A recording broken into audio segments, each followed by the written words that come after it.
please shut the door and pull the curtain?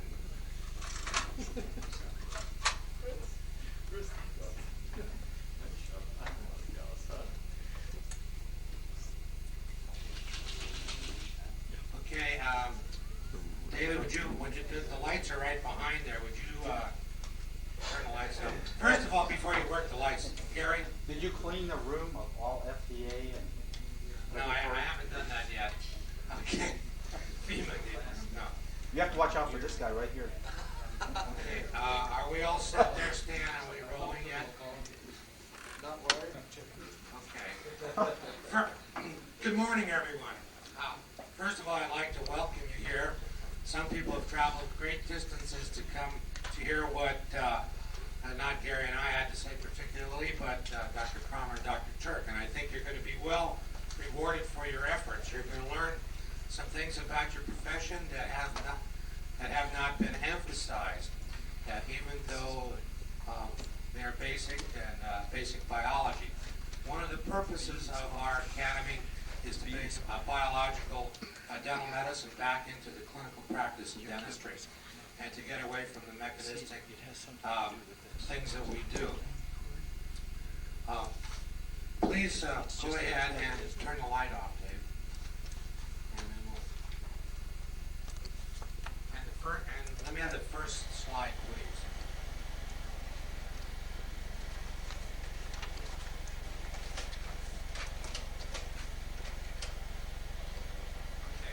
Okay. For those that you don't know that don't know this gentleman, this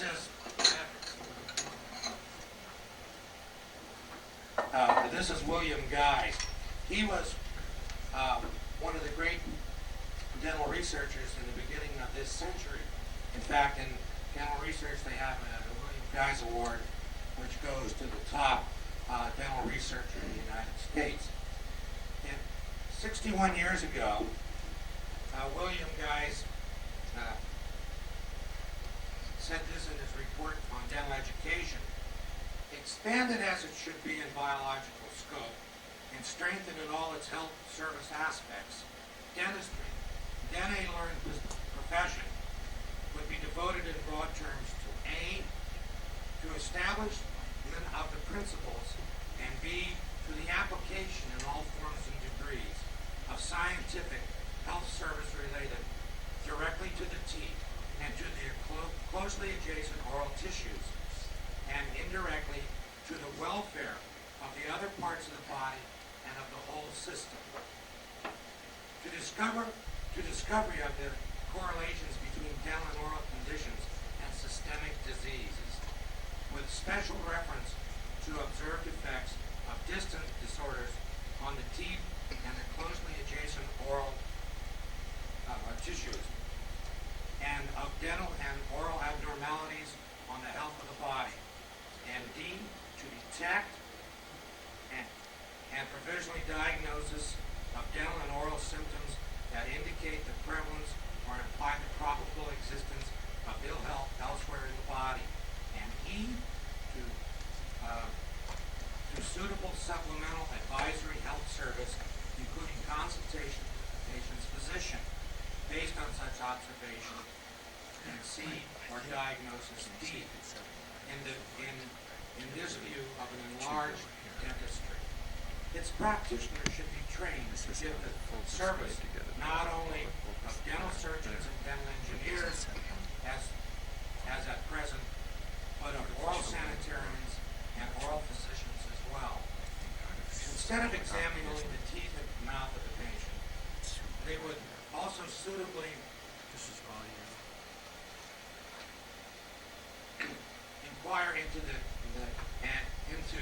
and kept careful records of the state of the patient's health, particularly as it affects or is modified by the conditions of the teeth and the mouth. Dentists would plan their procedures to meet not only the local indications, but also the possible requirements of extraoral relationships.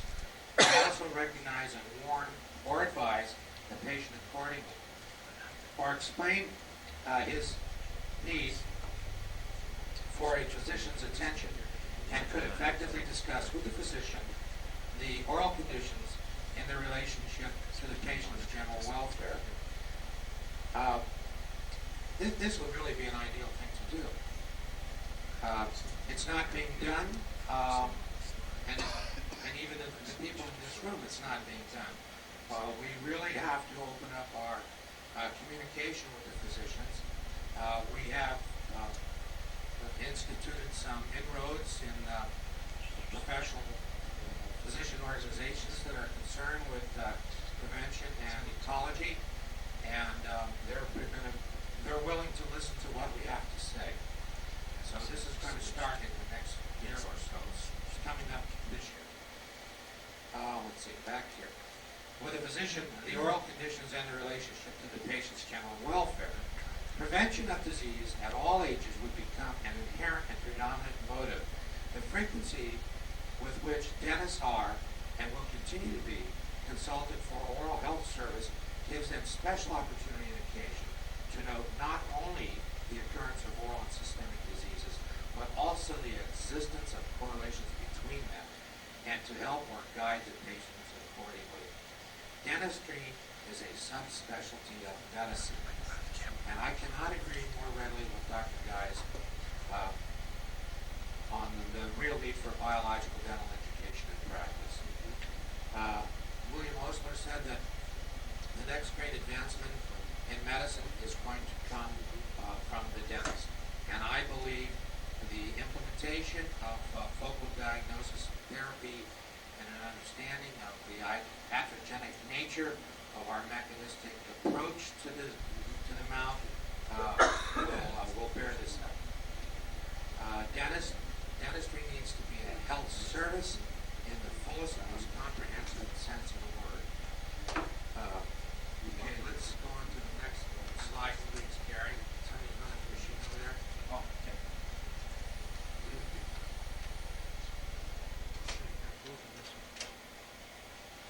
This one stopped.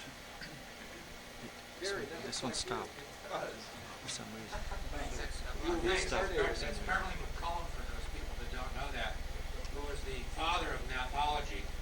And gnathology is a science that pretends to deal with the biology of the masticatory system, but the net effect is There's light flashing in there. works of the people that were leading it in this latter day. It turned out to be a show and tell Can you see that? of mechanics. And I have nothing but the greatest respect for all the teachers in gnathology. They taught me a lot. That's why I'm here today.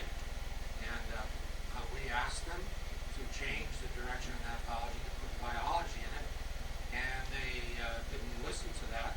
So we're starting up and going our own direction, and I think it will eventually retain those individuals, those requiring sensitive, caring dental physicians. Let me read a little bit about what McCollum had to say about how dentistry is looked at.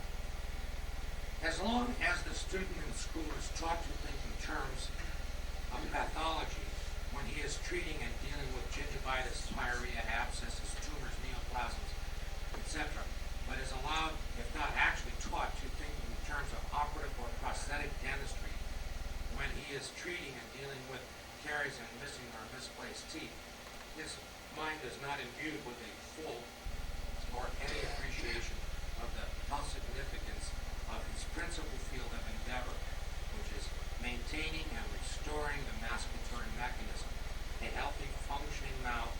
Until that lack of appreciation is correct, that great mirror, the public mind, will not give back a desirable and pleasing reflection. And this is true.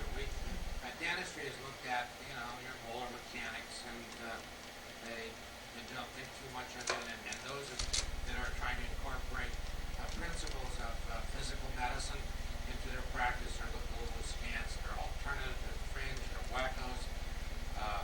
They should just concern themselves with placing metal ligations to the teeth and disturbing the resonant electromagnetic energy that is represented by the human body. This lack of appreciation of dentistry as a health service can be quickly and effectively eliminated by the simple process of dentists themselves thinking terms of health and not the cosmetic benefits of dental remedies. When the time comes that dentistry is truly administered as an effort to maintain and restore the function and well-being of the mouth as an integral, and I emphasize integral, part of the body, dental men and women will think in medical terms, and medical men and women will think in dental terms, without effort, conflict, or confusion. Godspeed the day. Humanity needs it. We biologically oriented dental men and women need to think, exchange, and to work with like-minded medical colleagues for the benefit of our mutual patients. Humanity does need it. It is this orientation and effort that the American Academy of Biological Dentistry is established and set in motion. And indeed, I say, Godspeed the day. Next slide.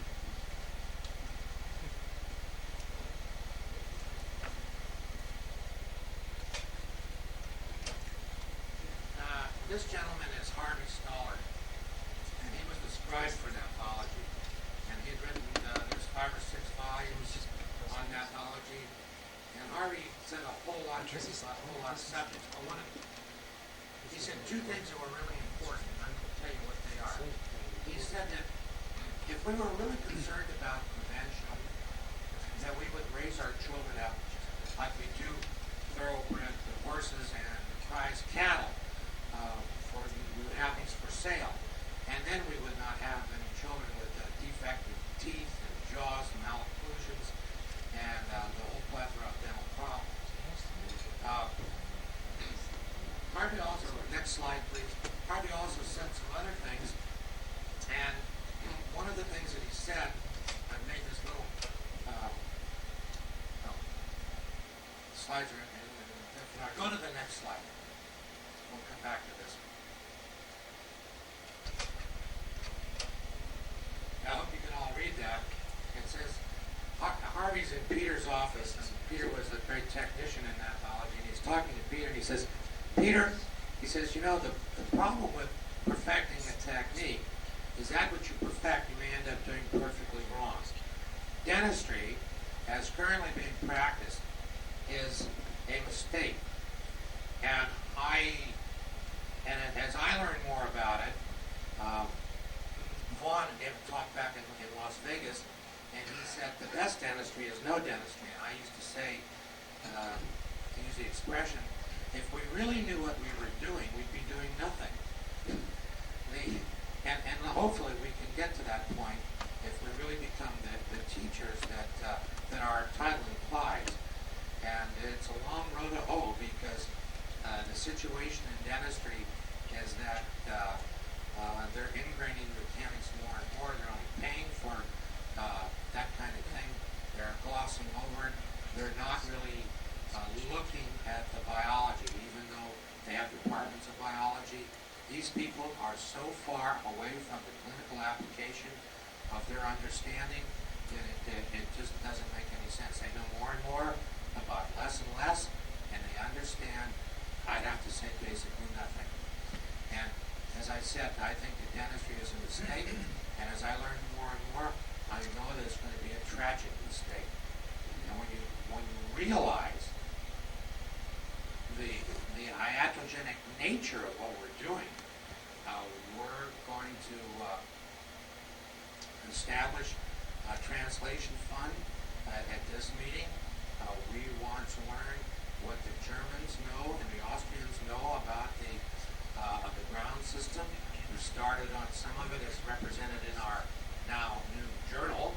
It was a newsletter for the first issue, which is going to be a rare item, because I think we're going to have more and more information now. And we did this all on basically a shoestring. That's what it looks like. Go back to the next slide. We certainly hope that what we're doing to engage in dentistry as it's being currently done is a Sisyphean task. You can never get it done. It doesn't do anything. It's like not even, there's no substance to it. You just go repetitively through the thing.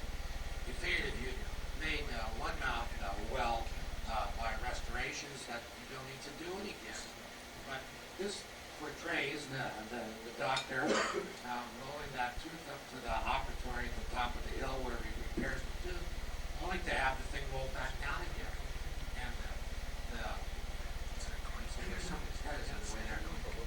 see that the disciplines in dentistry are a yellow brick road, and the road, well, the road to hell is paved with intentions. Okay. Anyway, this is basically what I had to say in preparation for Gary's talk this morning, and he's going to talk on the ground system and the immune system. So, Gary, I think maybe you can start out on that this morning. And I just wanted to get these two thoughts on the tape so that someone else might be able to listen to this later on.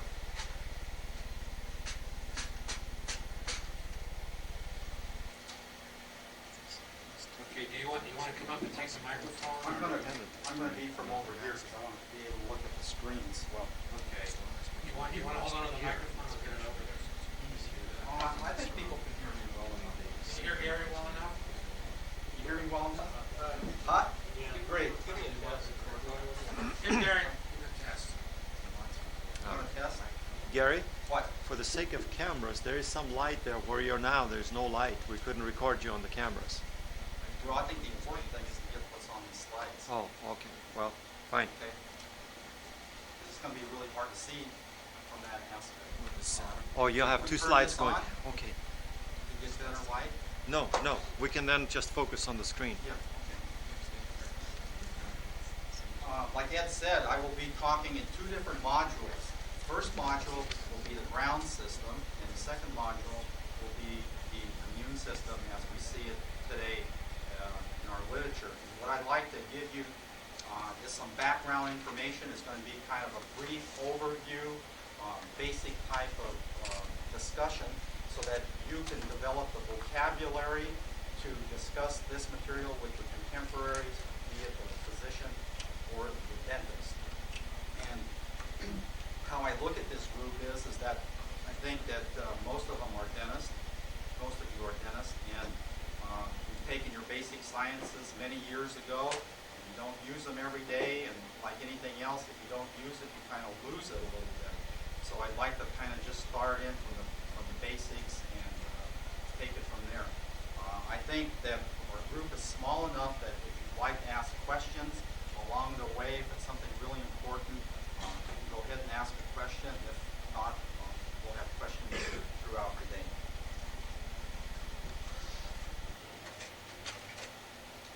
We'll start in here with capillary dynamics and exchange of fluid between the blood and the interstitial fluid.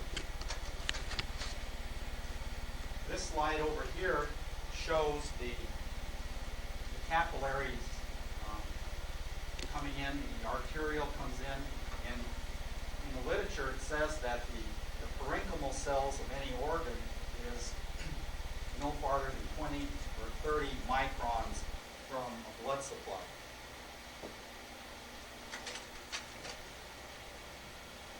Over there, we see that an arterial, a nutrient artery, as it enters a organ, and it will branch maybe 5 to 8 times before it becomes an arterial, and then it will branch another 2 or 5 times before it becomes a true capillary bed.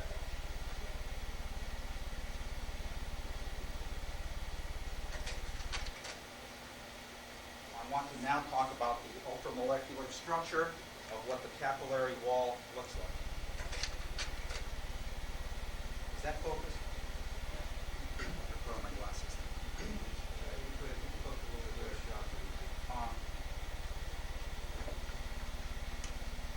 Up there on top. No, this one. Yeah. Oh, wait a minute. There is.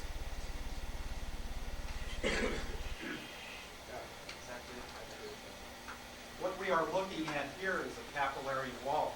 We have single unicellular endothelial cells here, and then we have the basement membrane. And the thickness here is about half a micron. The diameter of a capillary is around 5 to 7 to 9 microns. In the structure of these cells, we can see here the intracellular cleft.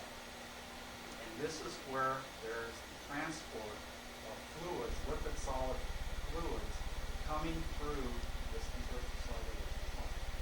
Anything that is water soluble, or lipid soluble, or carbon dioxide or oxygen, do not need to go through the intercellular cleft. They can go right through. Things that have a higher molecular weight need to come through a cleft. Now you'll see two other structures here. The pinocytic vesicles here. They will take large micro or macro molecules from inside the capillary lumen, and they will then coalesce and come through and deposit here into the extracellular space. We also have a channel for much bigger molecular structures. So the vesicles then will coalesce together and they will actually make a channel.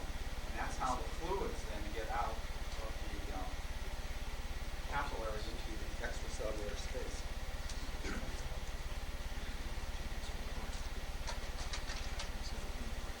Now we will discuss the exchange of the nutrients and other substances into the extracellular space. We have here the arterial end, and here we have the venous end. This is showing different cells and plasma coming through.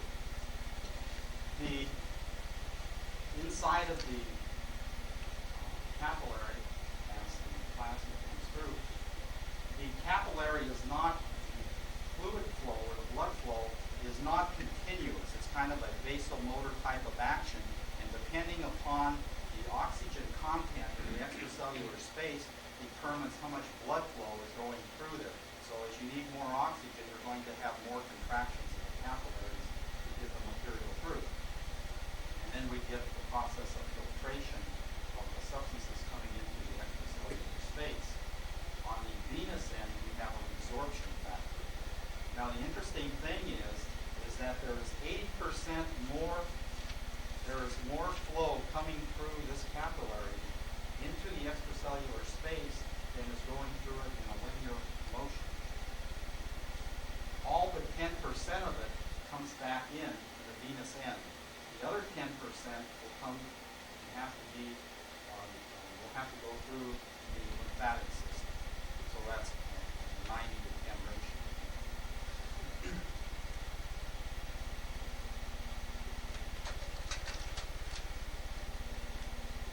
This is the term filtration as to how the fluid moves. So fluid movement into the extracellular matrix, fluid is forced through a membrane by hydrostatic pressure differences on both sides of the membrane. And how can you increase the filtration? Well, the blood pressure can increase in the capillaries. There can be a protein deficiency. Plasma proteins can be decreased. The osmotic pressure in the blood falls, or the resorption of the venous loop is smaller. And also increased permeability. Histamine release caused by inflammation, allopathic medicines, drugs, chemical substances, and the effective filtration pressure is greater than the effective osmotic pressure. So these are the theories of how filtration can occur more into the extracellular space.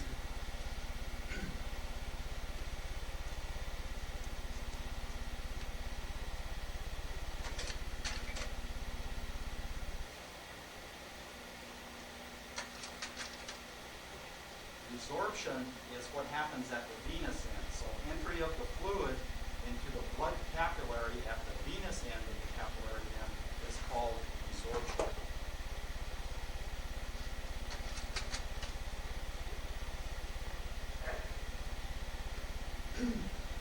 These are the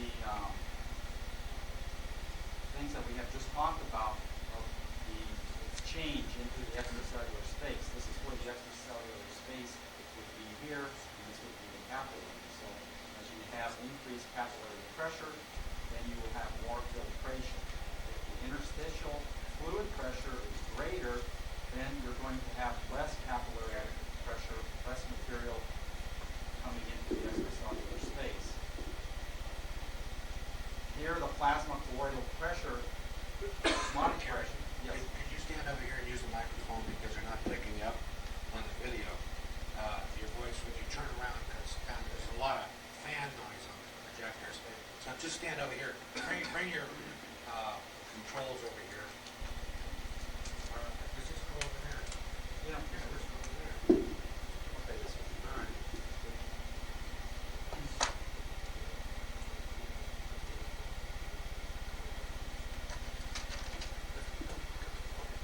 The diffusion is the movement of the molecules randomly, but not going through a membrane.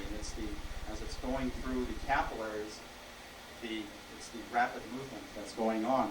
So these are the factors that affect diffusion, is the permeability of the membrane, and you saw the ultramolecular structure of the capillary wall.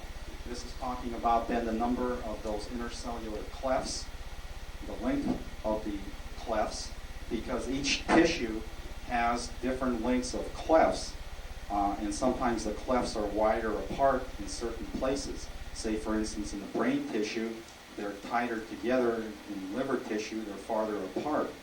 And it depends which tissue compartment we're talking about. Also, I forgot to mention that the intercellular clefts are kept apart by proteoglycans. And proteoglycans are composed of 98% hyaluronic acid and 2% of protein.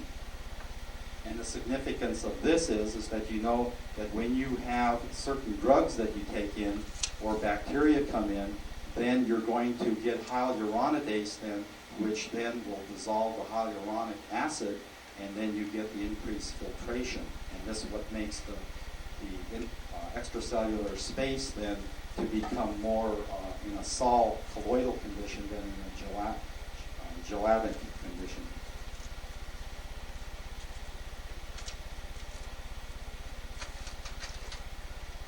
And these are three more factors here: the effect of a concentration difference, the effect of the electrical potential difference, and also the effect of the pressure difference.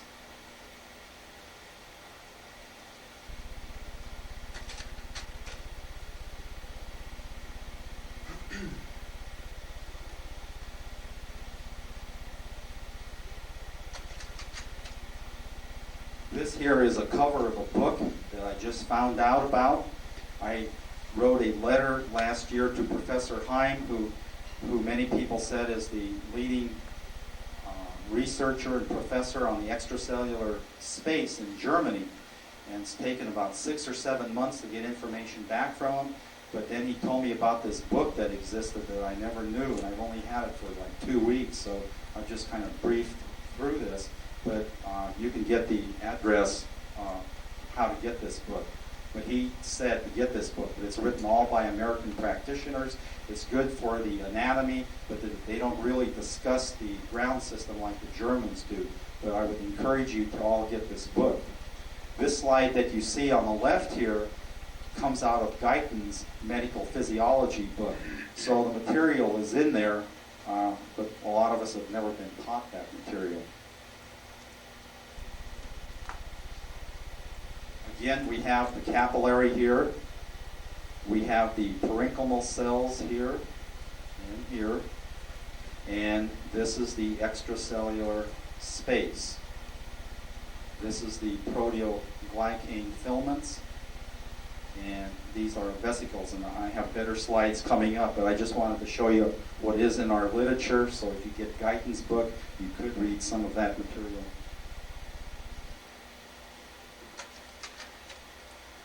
This comes out of Peter Deutsch's book. This is where we're going to concentrate the rest of the lecture on. We have the heart, and we have the cell environment. This is Pischinger's theory. And this is the legend here. This is the parenchymal cells. This is the vegetative nerves. And we have the rest of it. You can kind of look at it as I show another slide. This comes from the German literature, so that you can now see here the parenchymal cells, which is number 2, which would then be these cells here. This outline here then represents this box here. These are the contents, some of the contents in the extracellular space. This is that capillary that we were talking about.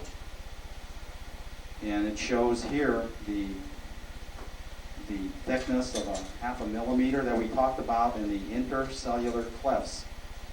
This here is a fibrocyte, and we'll talk about that in short order. This happens to be a vegetative nerve coming forth from the brainstem, ending freely with another one. So we have the forthcoming and the ongoing vegetative nerves with the a synapse here where the neurotransmitters go across, or what Kissinger talked about, trienes.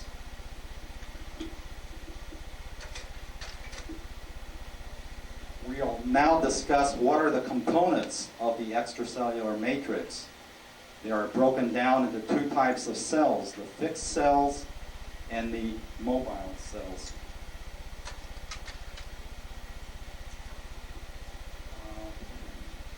This happens to be a fibroblast. This is a fibrocyte.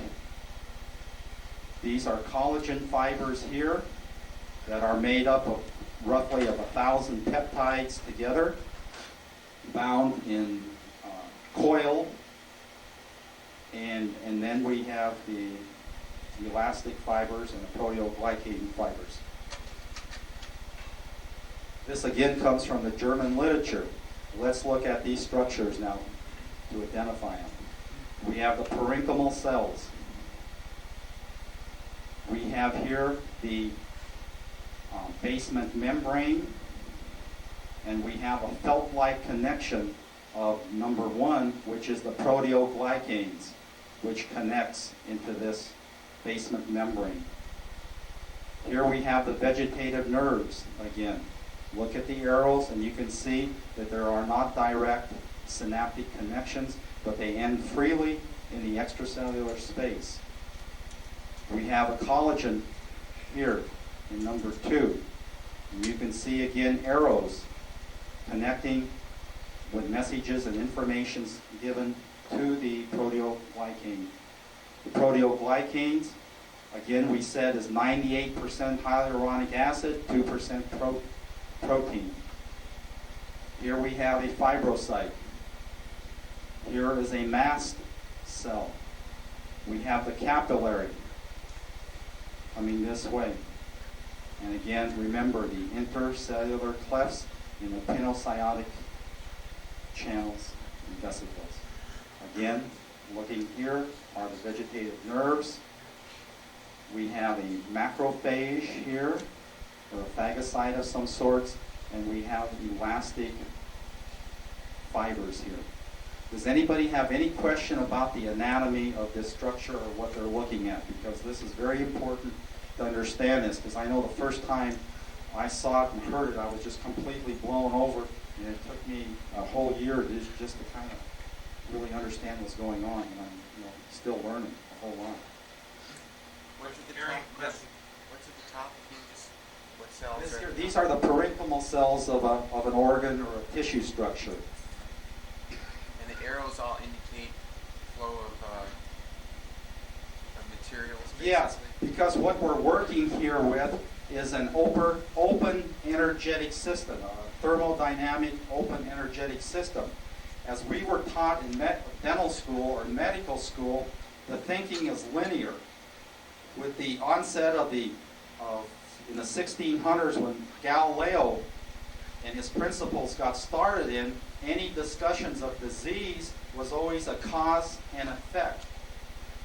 And with the onset of cybernetics in the late 50s, and with Prigaud's work in the thermodynamics of an open energetic system, he showed that this biological unit is no longer a kind of a closed system like Virchow's cellular pathology, where you have a pathological breakdown of the cell, and then the rupturing of the membrane creates the problem.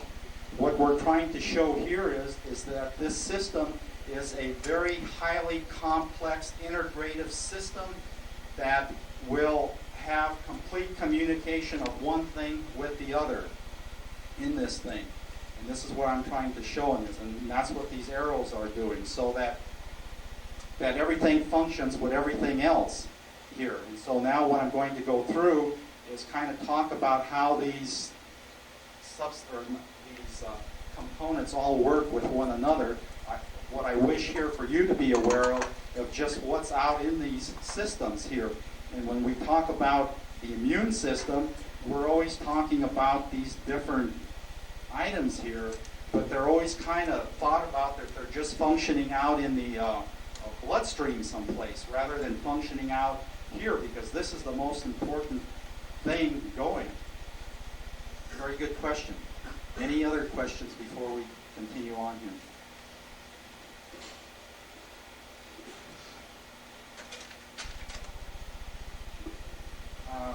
There's some fiber. We talked about the proteoglycans, the ground substance, because this is kind of the whole structure. Are these proteoglycans that you see in these little circles here? But then these are other structural fibers, and the only one that they pictured here is the elastin and the collagen. But the fibronectin and laminin. And so when you get that book, I think I gave it to Dr. Kramer, you can look and see that there's just tons of other things that are in this system. And so, since I haven't studied it, I'm not going to discuss it. This is another picture that kind of adds a little bit more to this picture. So again, just looking at a capillary here, a mast cell, and these are just some of the cells, the lymphocyte, a monocyte, the eosinophil here, the tissue histocyte, which is the monocyte of blood, a tissue-borne monocyte. Okay? Where did that picture come out of? Sir? This one here came out of the Eplemed book. Eplemed book, yeah. Ed got this in Germany. And this came out of a thing that I got from Hein just about 2 or 3 weeks ago. Well, 2 weeks ago.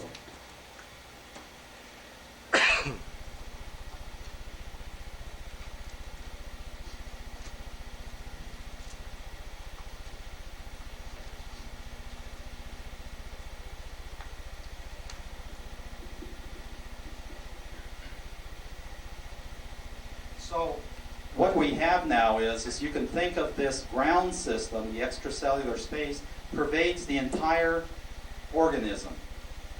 And the ground substance then also goes with it, and it goes throughout the organism.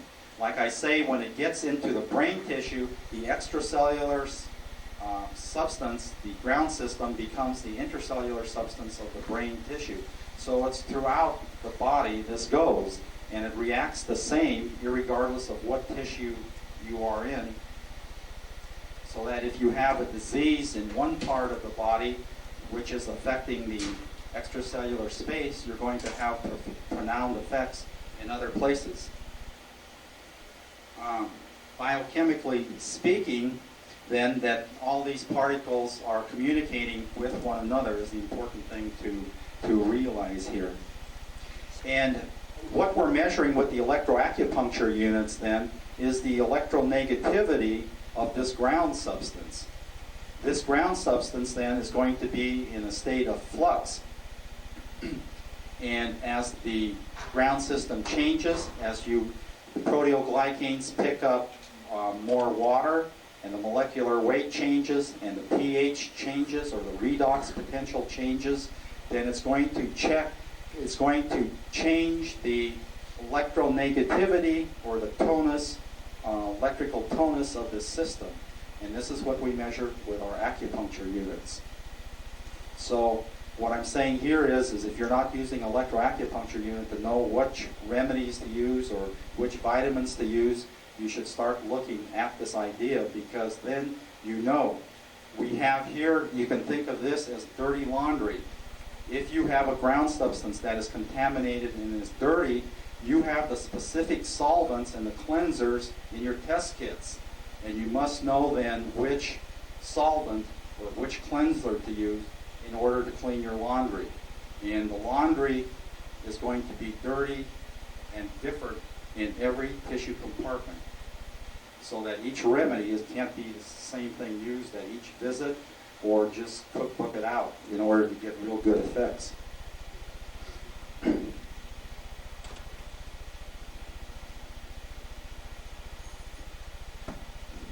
The next thing I want to talk about here is that when we start to get this ground system contaminated and the electronegativity changes and we start getting indicator drops, or we start getting very low readings, we are going to be affecting the parenchymal cells. And this can be done if this happened to be muscle tissue or nerve tissue. We would have a depolarization of this basement membrane, and this is how the information would eventually get into the nucleus at a certain point, and then the nucleus then would break down, and the DNA would communicate with the RNA, and we would then have the cytoplasm of the cell change the genetics of it. Or if it's other cells, what happens is that there are secondary messengers, and around this proteoglycanes is there's a thin film sugar called a glycocalyx. And the glycocalyx then is what is this felt-like connection here where number 9 is. So when we have a breakdown, say for instance, we should have, if everything is being regulated properly, the fibrocyte should be in an anabolic state, building up the ground system. We have macrophages which are breaking down the system. So if you have an antigen-antibody reaction and you have the macrophages starting to work, they will then start to cause a change in the electronegativity of this system, and you will then start to have the ground system become more sol or in a colloidal state rather being in a gelatinous state. The fibrocyte gets very confused because it has the ability to build this ground system, to build the proteoglycanes and the proteoglycane net and also the glycocalyx. However, when it gets information that is inappropriate or not beneficial, it gets confused and it starts laying down ground system that is not appropriate to the tissue. And like we have these arrows, if we start to get the laying down of a ground system that is unphysiologic, then we're going to have cells that are going to start to become affected here. Any questions so far? I'm not going to discuss tumor formation, but this is the type of things that will happen like that, is that once you get this continual change in the electropotential of this basement membrane, and you get the nucleus of the cells contaminated and they start to break down, this is how it happens. But I don't know, Ed may get involved how mercury then is kind of a potentiator, word I want to use is potentiates, say, a tumor formation or something. But in a tumor formation, as I read in the book, tells us that you need to have an initiator in order to create this problem. And once you have an initiator that comes on sometime in your life, it'll always be there. And then all these other things that we do to promote it then is what causes the breakdown of the tissues.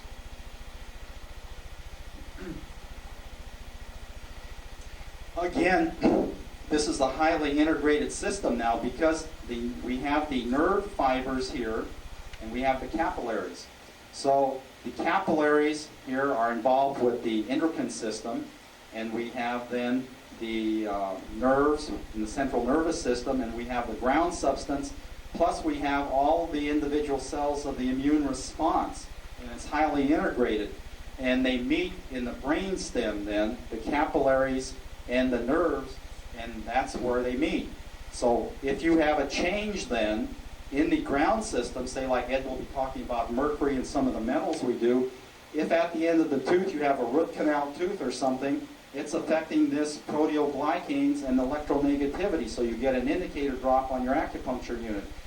We clean out the mercury out of people and they start thinking better, they start feeling better. That's because these nerves, and they transmit acetylcholine or serotonin or any of these substances, they're not interfered by an unphysiological ground system, so we get these mental changes in people, and that's because of the ground system being cleansed. It's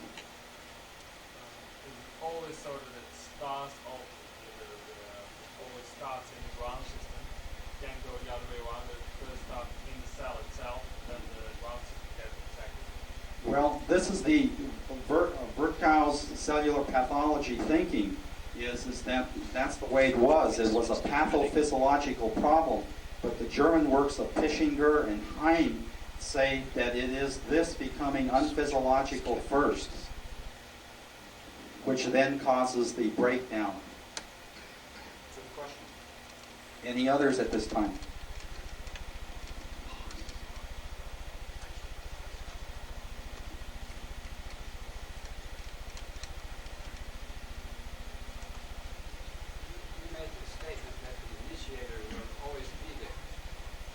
Sometime in order to get a tumor, you have to have an initiator, and I believe what I've read that there's been something like 13 or 14 initiators that they have isolated that will cause cancer. Yeah, but you said they will always be there. If you've had one, You cannot negate them? yes, you can negate them. No, what I meant to say is that the answer to Juan's question was about tumors is I know very little about it, but just what I've read and the stuff that I've coming through is that in order to get a tumor, you have to have an initiator, and mercury is a promoter. And I can't give you the 13 because they weren't listed for me in the literature when I read the article. I'm challenging you that they will always be there. The No, initiator. no, That's what you said. I made a mistake. Thank you.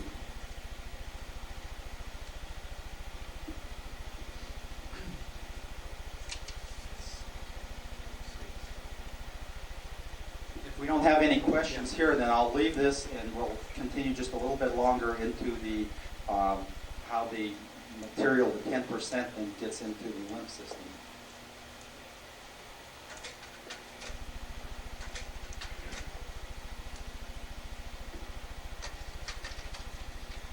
Oh, I'm sorry. This comes a little bit before this then. Is that in Guyton's book in Medical Physiology, this is the basement membrane. The black is the carbohydrates, and this is the protein. And there is a whole different thought that we're taught in the United States, and I won't be going over this, but I think you ought to get Guyton's book and kind of read about what they teach us here in the United States about the sodium-potassium pump and this type of thing here. What I basically have tried to do here is to talk about the fluctuations of potential in the glycocalyx and also the activation of the membrane-based secondary messengers. This is where my belief system is. These are 3 other ways of getting substances from the extracellular space into the cells to make that complete pathway. And I won't bore you with this because, but I think you ought to go into Guyton's book and read the material. Gary, where did you get the electrogenic nature of the NK pump? Is that in Guyton's? Which one is it? The second mechanism up there. Yes, that's in there. I have a slide on it coming up on it.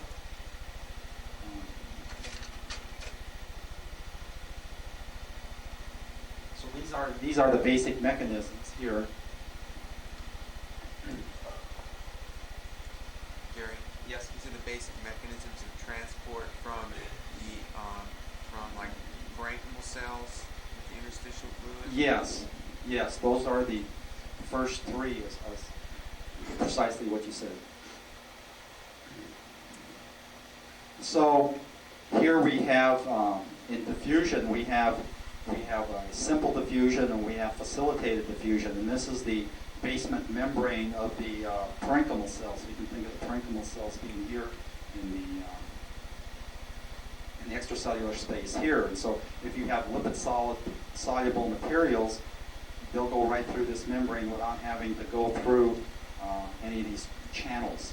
If you have larger macromolecules, they have to go through these channels. This just shows you how the fusion works. It just goes real quick and randomly around.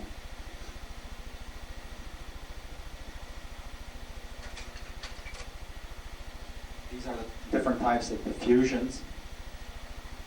I wanted to show you out of another book what this membrane looks like. These are the protein groups, and we have a bipolar membrane here.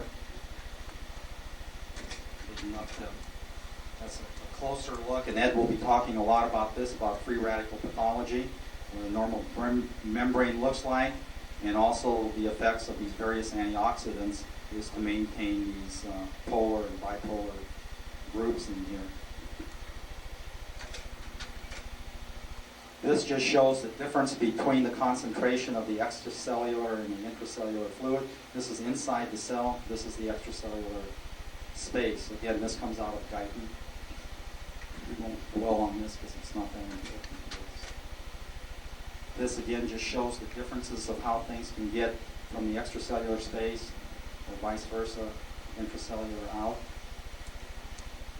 Concentration differences. And this is the electropotential that Ed was talking about. And this is the hydrostatic pressure of the pressure difference.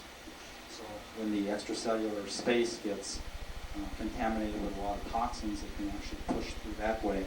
But again, the Germans are always talking about these number 4 and 5 in their literature. Osmosis again. And this is what, Ed, you were asking about here. This is out of guidance. This is the electropotential difference. Here is that 3 sodiums here and 2 potassium charges here make for an even regulatory system here. And so when the electrolytes are bound in the proteoglycanes and the molecular structure changes, or the molecular weight changes, and then you get a change in the pH, then that affects the sodium-potassium pump. And this is what the bioelectric Vincent unit guides you in doing, is measuring the pH, the redox factors of these various cellular things in blood, urine, and saliva. This is out of the book that I just got here. It shows here the basement membrane of the parenchymal cell here. What happens when the proteoglycans and the glycocalyx changes.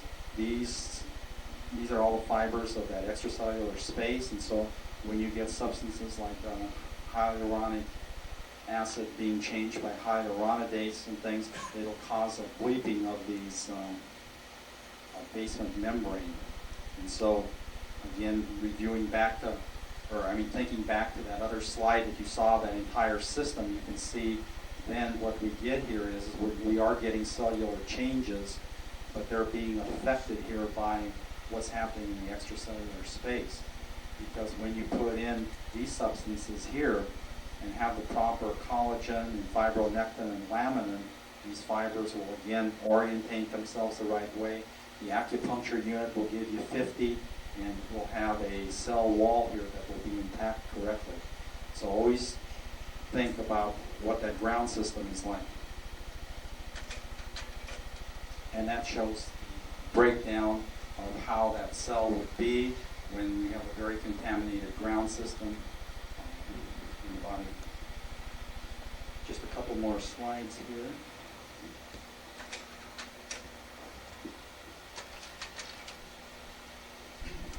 And this is who I got the information from here. He says the capacity of the ground system, or the ground substance for regulation, is for this reason the most important in the course of illness.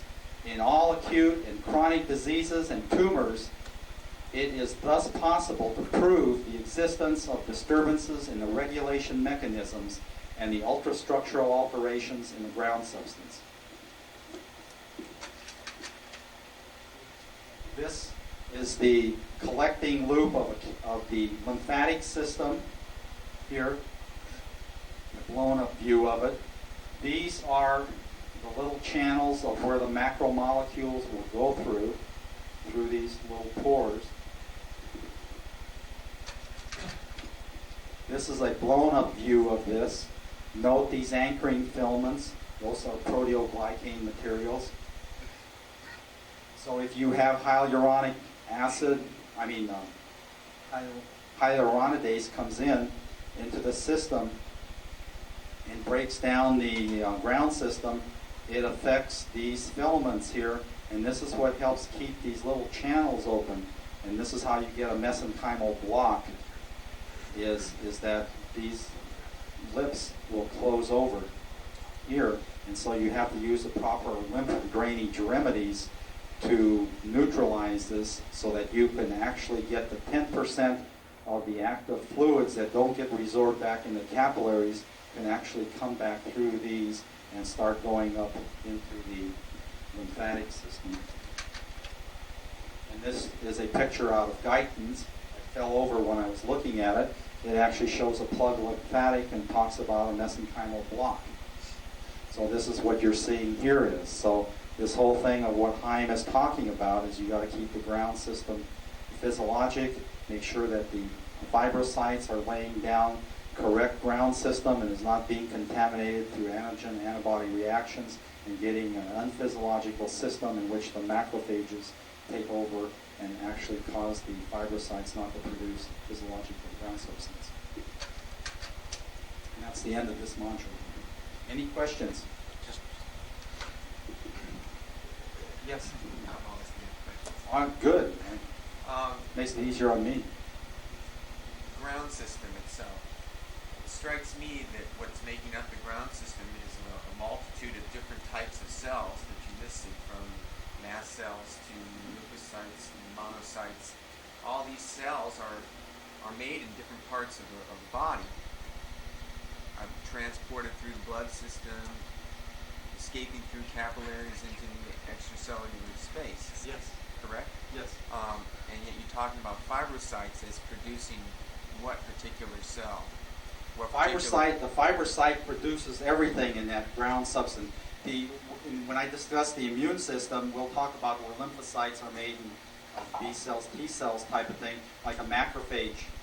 This is a monocyte, comes out of the myeloid progenitor group, comes into blood circulation, and eventually comes in and becomes a tissue macrophage or a histocyte. Right. The fibrocyte is what makes the ground system and makes all of the fibers in there. See, It doesn't make the that's cells. what I think is missing from me. When you say the statement, the fibrocyte makes the ground system, I think I don't really understand what you mean by the ground system. What is it making that's not in these cells? Are we talking fluid here? Well, it's making those structural fibers, the collagen, the fibronectin, the elastin, the laminin, the proteoglycans. It makes all of that. It comes from the fibroblast and then the fibrocyte that makes that.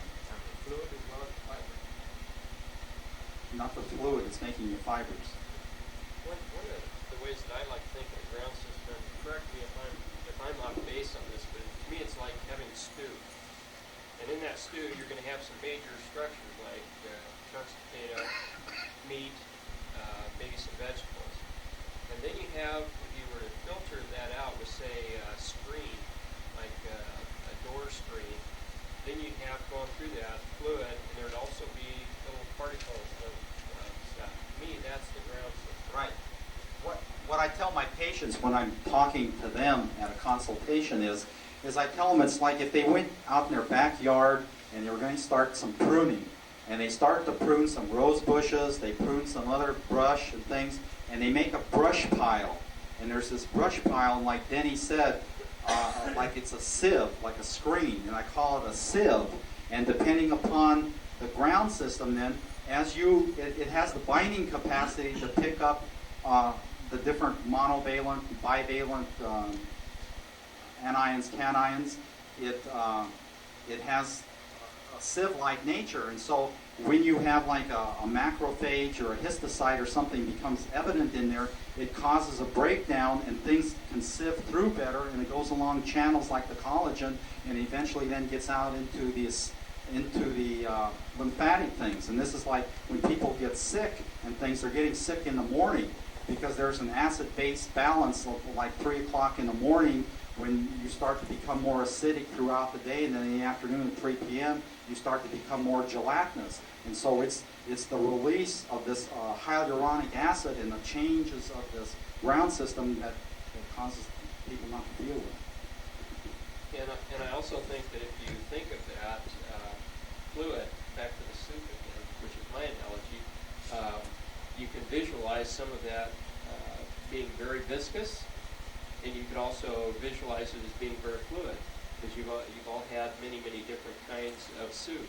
And I think this is what affects us, is as we crack the system up, maybe with more viscous type materials, for example, then we're going to have a more difficult time draining that.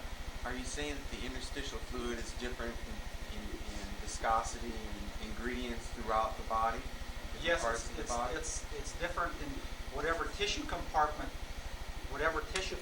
you're talking about, because it's like the dirty laundry. You're not going to have dirty laundry the same in every house or in every room, and so they're different. So whatever body tissue you're talking about, you're saying that it's compartmentalized and that this interstitial fluid It's going to change. It's changing. Right, because but it may change, but it has communication with the rest of the body via the blood system. Correct. Lymph system. Right, because it all comes into the brainstem or the hypothalamus. And so whether you're talking about someone that is getting multiple sclerosis, or you're talking about someone that is getting Candida dysbiosis or something, this trash, dirty laundry is just being laid down in a different compartment. It's the inflammation, the pollution of the ground system that causes the dysregulation in the body's ability to respond. The body's ability to respond. This is why it's so important for us to start to obtain the instrumentation that measures this dysregulation, so we can teach this to the physicians, because they're not looking at it. I'm waiting for the American Academy of Biological Medicine to form. And once you understand this, you understand what areas need attention. That's why we're concentrating on all of where are the focus tests. Which one should we do? I've asked Fritz and Ralf to talk about all of the tests that are mentioned, the tests that Miner mentioned in your journal. And even if they don't do them, we want to know how to do them, because we can't afford some of the equipment right to begin with. But eventually you should have all of this so that you can do biological dentistry with the most information about the patient possible, so you can do the best possible evolution of the patient. And that's what it amounts to. Yeah, I just want to make sure I understand what normalcy is supposed to be here first before we're starting to talk about focus and testing for disease. You know, our bodies, if everything was supposedly normal, specific organs and specific cells in those organs are going to be producing materials that are traveling through our bloodstreams and entering into what you're talking about as the interstitial space. Well, I think that Gary did a wonderful job, and I want to personally thank you, Gary, for doing that, because this is kind of a hard thing to understand if you read American literature, because it's all disjointed. Whereas the ground system acts as the matrix to pull all of this stuff together.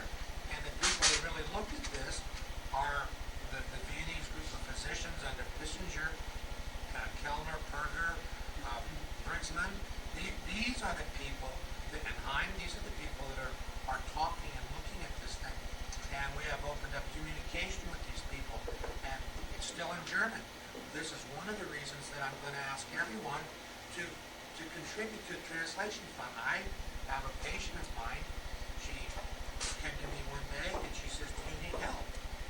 And she's a very spiritual person, and I said, "Yeah." I said, "Well, what kind of help you offer?" And she says, "You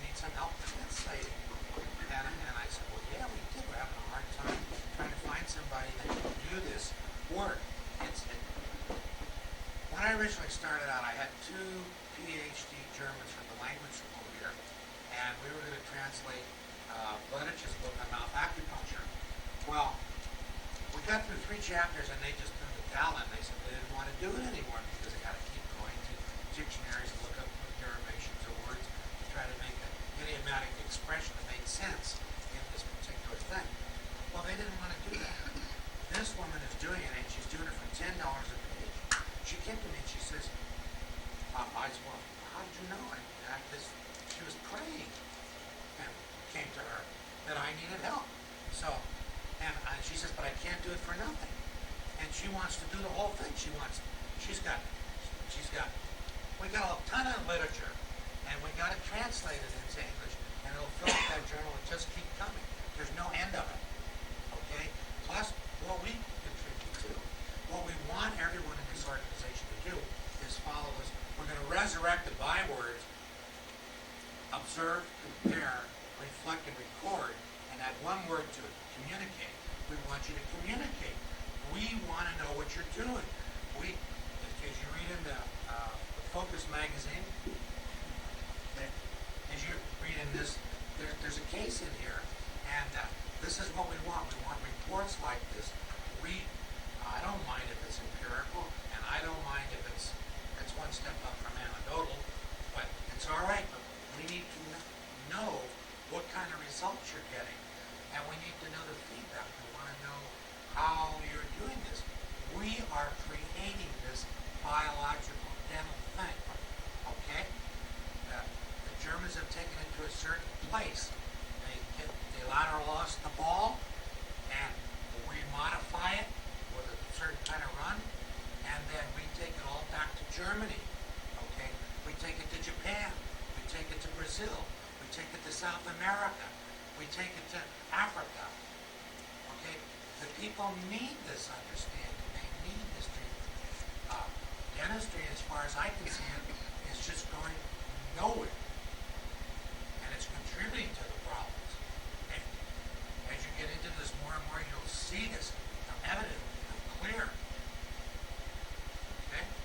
So, with a little soapboxing, I think we're ready for a break right now. Okay? So, one thing I'd like to tell you, please visit the exhibitors, visit the bookstore. We have some sets of neural therapy books, which much of this is explained in English, at least about the sodium-potassium pump and the nature of procaine and injection therapy. So you might want to really look at that and get yourself a set of those if you don't have them. And so we'll convene here maybe in 20 minutes back here again.